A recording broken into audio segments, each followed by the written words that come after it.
Salam sejahtera Malaysia, denyut nadi suara rakyat bergema di channel ini. Jangan lupa tekan butang subscribe, like dan share. Malaysia kita punya, cintai Malaysiaku, kita jaga kita.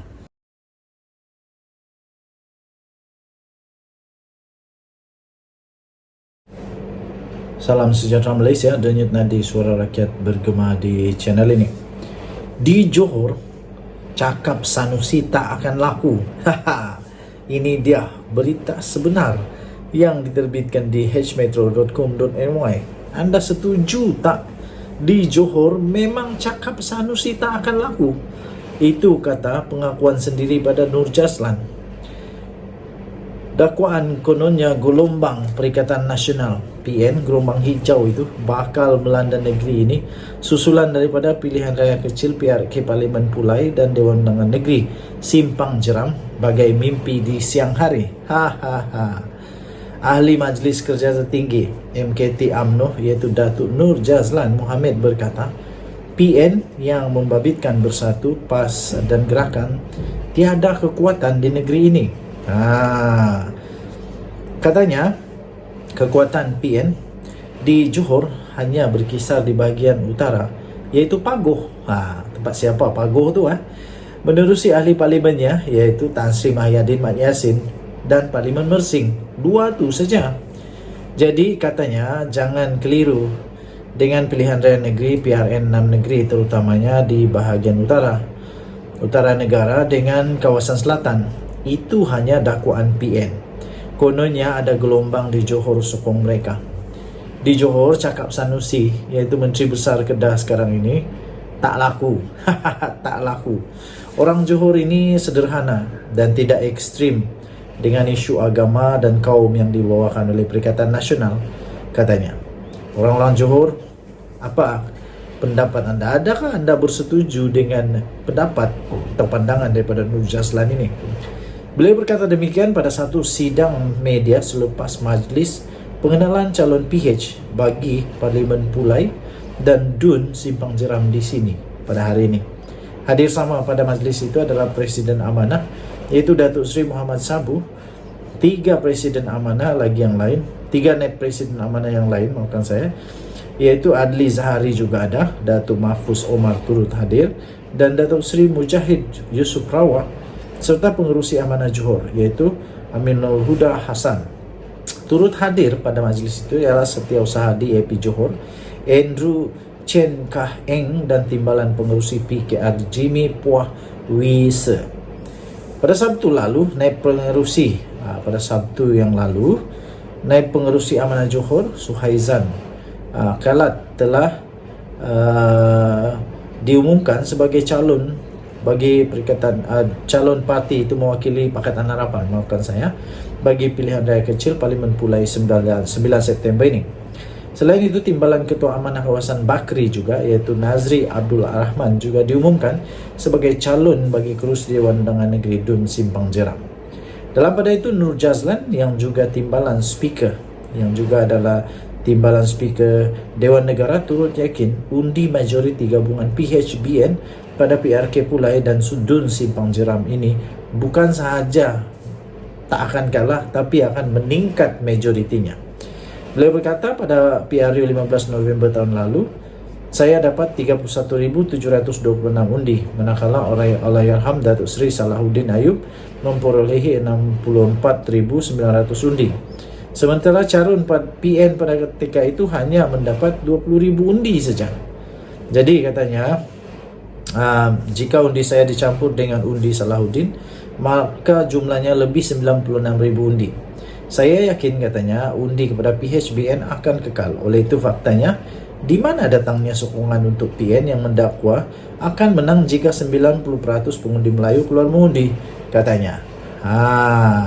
Nur Jazlan juga, yang juga adalah Ketua UMNO bahagian Pulai, berkata, jentera UMNO akan digerakkan membantu kempen terutama di kawasan pengundi Melayu di Tampoi dan Kempas.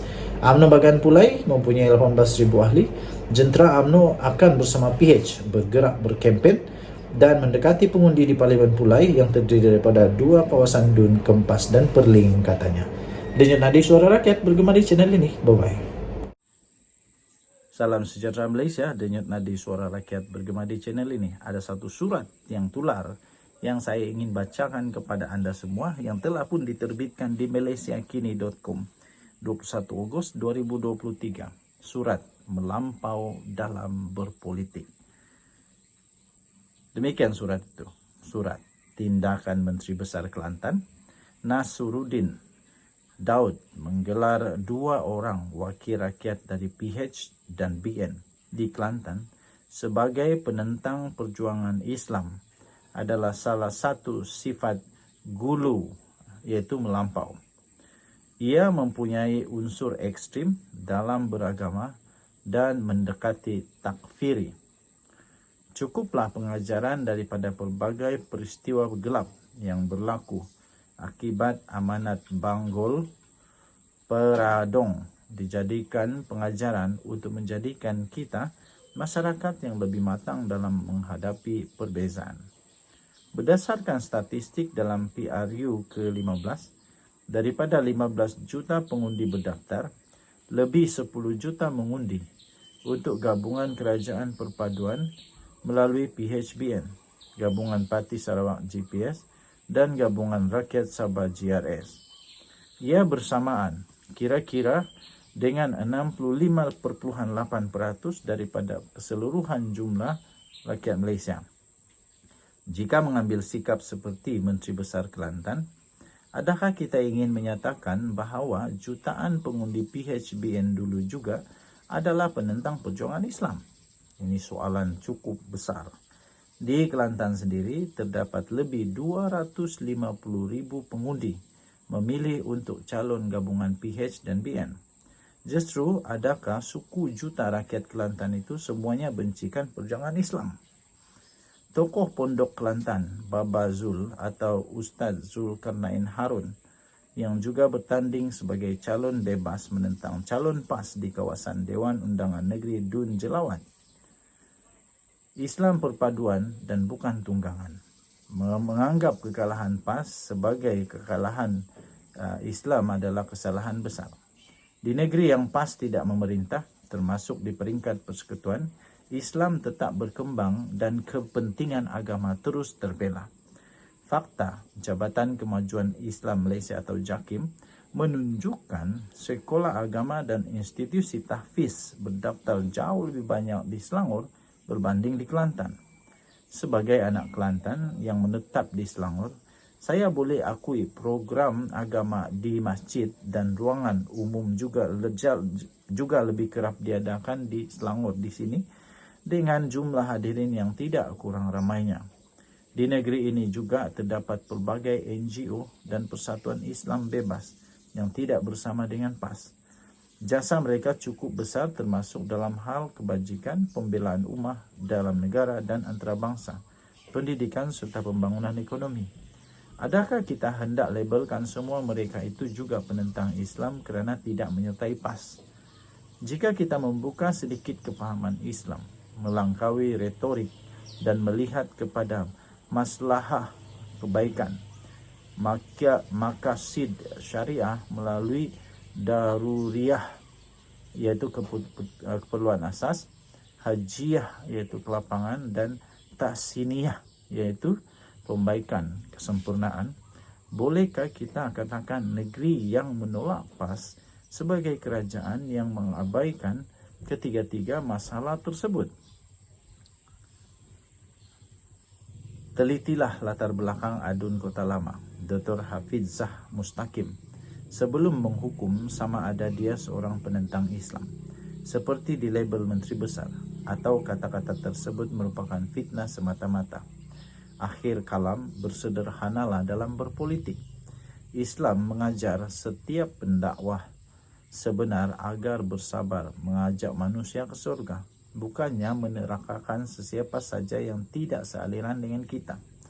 Raikanlah perbezaan pendapat atas dasar fastabikul khairat, yaitu berlumba-lumba membuat kebaikan, dan jadikanlah Islam sebagai panduan, bukannya bahan tunggangan untuk pangkat dan keuntungan dunia yang sementara. Ditulis oleh Muhammad Sazwan, ialah pengundi Dun Pancor dan pembaca Malaysia kini yang menetap di Selangor. Tulisan ini tidak semestinya mencerminkan pendirian rasmi daripada Malaysia kini. Tulisan ini juga, surat ini juga tidak mencerminkan pendirian dan pendapat daripada channel ini, The Twin TV. Jadi surat ini telah diterbitkan di malaysiakini.com dengan tajuk Surat Melampau dalam Berpolitik 21 Ogos 2023, ditulis oleh Muhammad Sazwan. Ditulis oleh Muhammad Sazwan, iaitu seorang pengundi Dun Pancur dan pembaca Malaysia kini yang menetap di Selangor. Sekali lagi, tulisan ini, surat ini tidak mencerminkan pendapat dan pendirian daripada channel ini, The Twin TV. Kita jumpa lagi. Bye-bye.